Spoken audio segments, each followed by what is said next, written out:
Son las 7 de la mañana con 2 minutos. Gracias por permanecer en nuestra sintonía. Hacemos contacto a través de videollamada con la doctora Alba Guevara, experta en Derecho Laboral y de la Familia. Y vamos a tratar parte del contenido de la ley creando oportunidades que plantea cambios en la licencia de maternidad y paternidad. Doctora, muy buenos días. Bienvenida a la señal de Saracay Televisión. La escuchamos en Santo Domingo y nuestra región del Trópico Húmedo. Muy buenos días.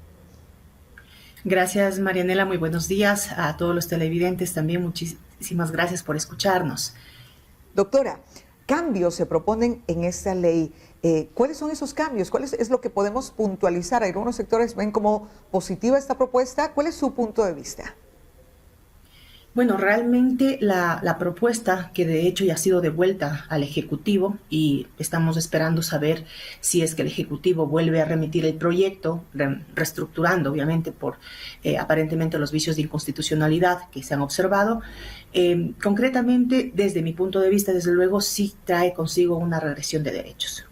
Hablando de los temas laborales, de hecho, creo que la reforma en sí tiene un enfoque concretamente dirigido al tema laboral y al tema tributario, más que los otros 28 cuerpos legales que contiene la ley de creación de oportunidades. Puntualmente, hay modificaciones, por ejemplo, o se habla de un contrato individual de trabajo alternativo que establece o amplía los términos de prueba y lo amplía de 5 meses, por ejemplo, hasta 4 años. Por citar uno de los tantos cambios. Luego también se reforma o se cambia los pagos de horas suplementarias, horas extraordinarias. Se dice que la jornada laboral se comprenderán las 24 horas, aunque 12 podrán ser obligatorias. Incluye otros cambios vinculados con eliminación, obviamente, de la jubilación patronal. Incluye dentro del proyecto un concepto nuevo respecto al emprendedor y dice que emprendedor será aquella persona que tenga bajo su dependencia 48 trabajadores y realice ventas al año de $1 millón. ¿Qué implica esta categorización de empleador? Que tendrá el mismo tratamiento que un artesano, es decir, que no pagará 13º, 14º ni utilidades. Tenemos, hablando así ampliamente, el concepto del tema de las licencias de maternidad o paternidad, y creo que lo único rescatable es el tema de paternidad. Si luego podemos puntualizar en este tema sería interesante. Vamos puntualizando, doctora, porque ese es el objetivo, irlo analizando. ¿Cuál es la propuesta que tiene dentro de esta ley de maternidad o paternidad? ¿Cuáles son los cambios que se proponen? Ok, respecto a la licencia de maternidad, nos dice la norma que la mujer trabajadora va a tener 3 opciones.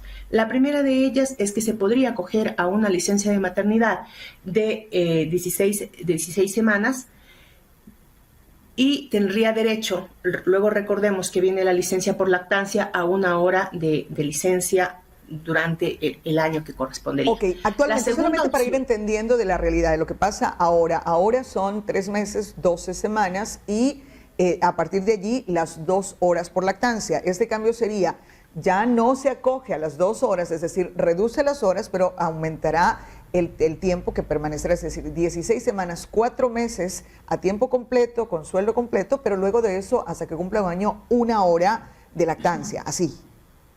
Sí, a ver, recordemos que son 84 días. Actualmente son 84 días, no son 12 semanas, y aquí también siempre ha habido un tema complicado respecto luego al abandono de la trabajadora cuando se confunde y dice son 3 meses, se queda de licencia 3 meses y luego ya le han obtenido un visto bueno porque se ha tomado más del tiempo que está permitido. Recordemos además que la licencia de maternidad actualmente la paga el 75% el trabajador y el 25% la seguridad social. Entonces, la reforma que dice, usted podrá elegir entre las 16 semanas con 1 hora de licencia de maternidad, podrá elegir o quedarse como está actualmente, que son las 12 semanas más las 2 horas, y la otra opción es 8 semanas más 3 horas. En este sentido hay que entender una cosa, y esto es parte de esta relación disímil que tenemos las trabajadoras y los trabajadores con el empleador. Un trabajador no tiene la capacidad de negociación. Entonces, si yo empleadora le digo a mi trabajador, ok, tú te acoges a la licencia de 8 semanas, la trabajadora no tiene o no tendrá ningún argumento legal a más de decir que la ley dice lo que va a decir, para decir que quiere acogerse a las 16 semanas. Es decir, el escoger no se va a quedar en el terreno de la madre, sino que va a quedarse en el terreno del empleador, estas opciones que puedan tener. Desde luego, y eso es lo que nos tiene que preocupar como mujeres. A nosotras, incorporarnos al ámbito laboral nos ha costado muchísimo, y uno de los temas más complejos ha sido esta etapa de reproducción que tenemos. Entonces, si es que efectivamente queda en el ámbito del empleador esta posibilidad de elegir, obviamente va a elegir las 8 semanas, por obviamente los beneficios que traería esto. Entonces, hay que vincular también este hecho, y creo que es súper riesgoso que se quede la última. ¿Qué tanto se equilibra? Por ejemplo, cuando usted señala, dice, claro, es menos tiempo, son 8 semanas, básicamente calculando aproximadamente 2 meses, pero son 3 horas diarias, es decir, aumenta. ¿Qué tanto se equipara el otro, por ejemplo, en el tema de me quedo más tiempo, me quedo 16 semanas y básicamente 1 hora diaria de lactancia? ¿No se va equiparando por el menos o más tiempo, por el más o menos tiempo de lactancia? Sí, Marianela, pero aquí hay que entender una cosa, que el tema de la lactancia no es un derecho solamente de la madre, sino del hijo o de la hija recién nacido. Recuerden que nosotros tenemos las tasas más altas de desnutrición infantil, y entonces tenemos que vincular este concepto. Un menor o un recién nacido necesita atenciones prioritarias, necesita lactar, necesita el tema de la lactancia materna, y estos recién nacidos pues comen cada 2, cada 3 horas. Lo que implicaría que obviamente tengo que, a pesar que me quede, por ejemplo, con la tercera opción o la primera opción, voy a tener que cortar este derecho. La Organización Internacional del Trabajo, así como la ONU, ha sostenido y ha solicitado a los estados que intenten mejorar estas licencias a efectos de precautelar este interés superior de los niños. Entonces, bien se podría equiparar, por ejemplo, si hablamos de las 16 semanas, pero el tema va más allá, el tema va en la protección al infante, es decir, a ese niño que necesita desarrollarse, porque insisto, aquí hay un tema que va hacia adelante, hacia el futuro. Nosotros, cuando hablamos del tema de nutrición infantil, tenemos que entender que estamos hablando de futuros ciudadanas y futuros ciudadanos, que si es que al menos logran gozar de 6 meses de lactancia exclusiva, van a ser más saludables, más propositivos dentro de una sociedad. Ok, vamos con el tema de paternidad, que también incluye. ¿Qué cambios propone? Aquí, como yo decía, es una de las cosas que sí se saluda del proyecto.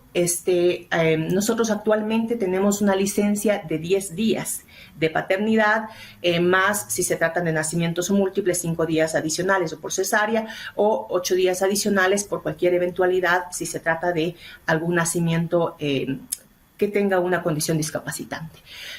Actualmente lo que se dice es que efectivamente se ampliaría esta licencia a 30 días, es decir, en lugar de los 10 tendríamos 30 días y se conservan los otros beneficios adicionales.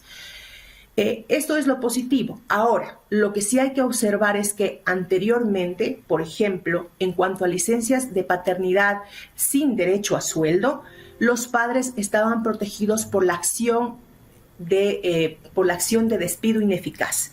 ¿Qué implicaba eso? Que si un padre que tenía los recursos económicos deseaba quedarse con su hijo al cuidado y era despedido por este hecho, entonces se producía la acción de despido ineficaz, que implica que no iba a ser despedido.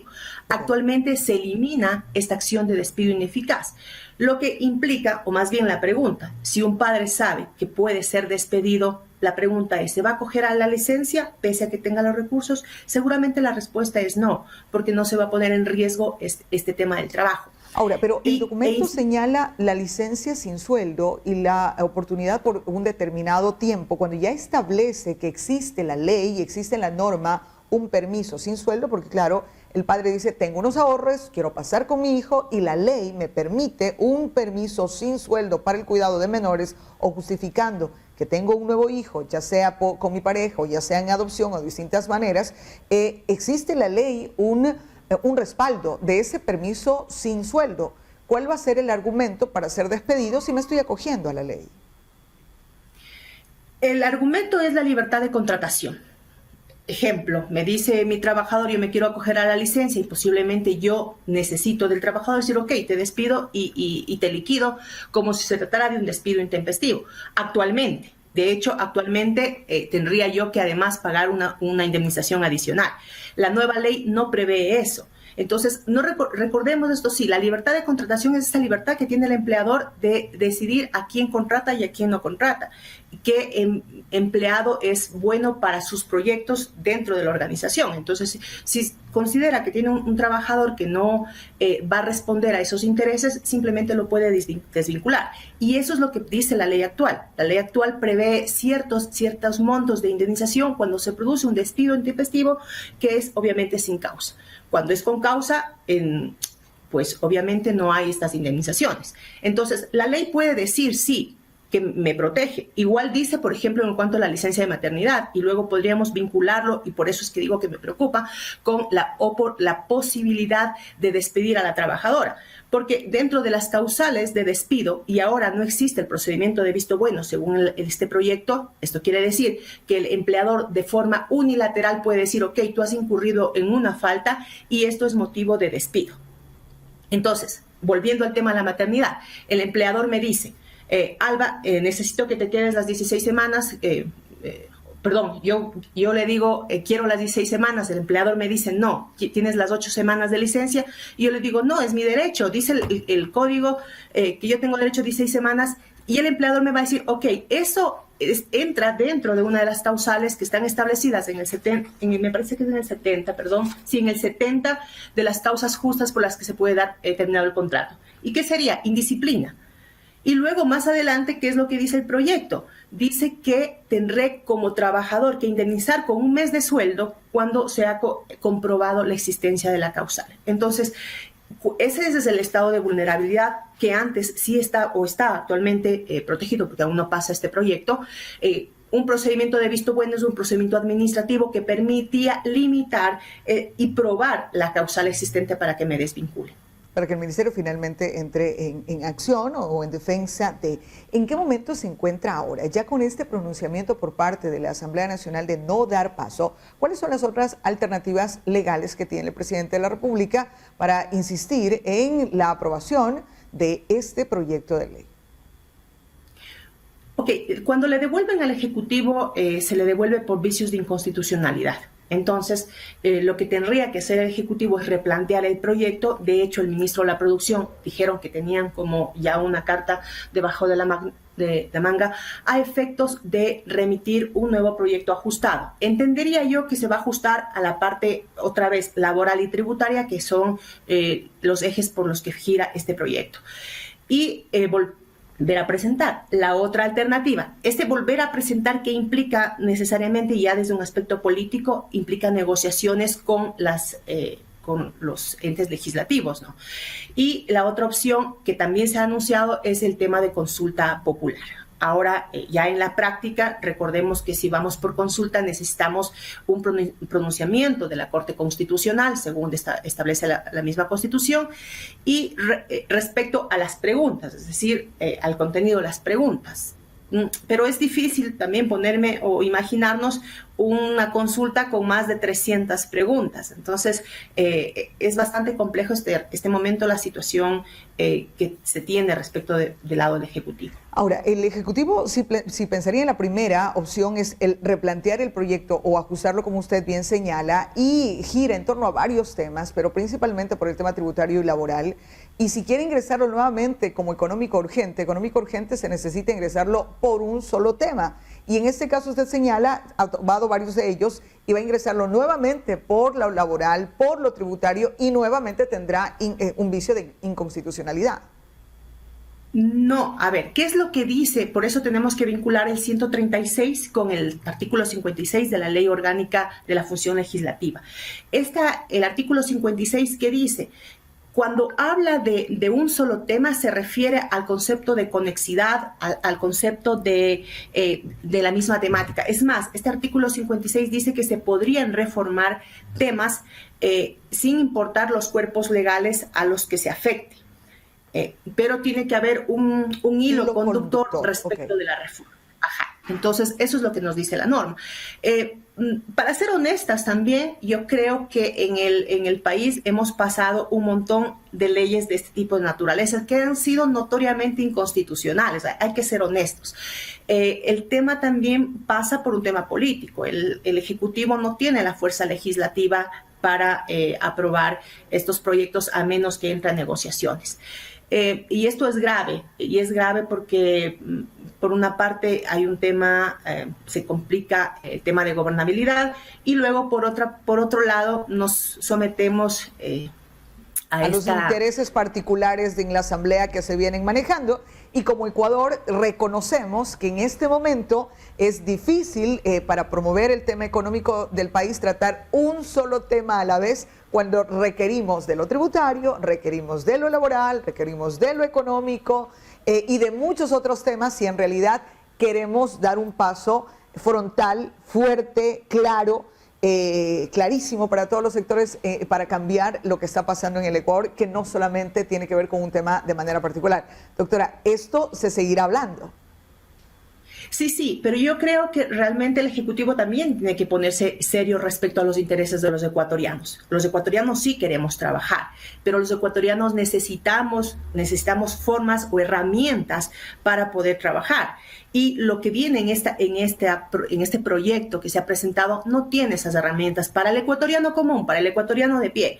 Entonces, si yo quiero o si me quiere considerar a mí como emprendedora, entonces deberían darme las facilidades o accesos crediticios que normalmente no me van a dar si es que yo no tengo 2 veces más de lo que estoy pidiendo.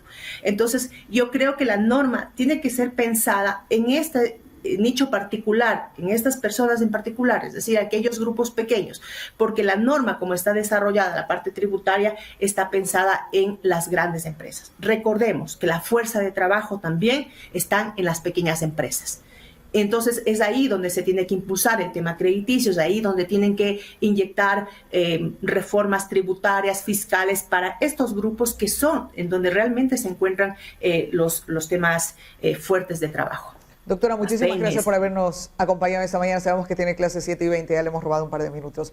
Gracias por su presencia. Muchísimas gracias, la doctora Alba Guevara, experta en Derecho Laboral y de la Familia, a propósito del contenido de maternidad, paternidad, de los cambios, las reformas que propone esta ley, creando oportunidades que el Gobierno Nacional analiza todavía volver a ingresarla a la Asamblea Nacional con las reformas correspondientes o pasarlas, he dicho, a través de una consulta popular, pero es un tema que sigue vigente. 7:20 a.m, 7 horas con 20. Hacemos una pequeña pausa para comerciales y de vuelta tenemos más, recordándole a usted que el 275-5555 está habilitado para su contacto, también a través de WhatsApp. Y a todo normal, porque ayer vivimos algunos momentos de incomunicación, ¿verdad? Pero ya restablecido. Ahora estamos recibiendo sus mensajes al 099-095-2005. De vuelta tenemos más. Usted no se vaya.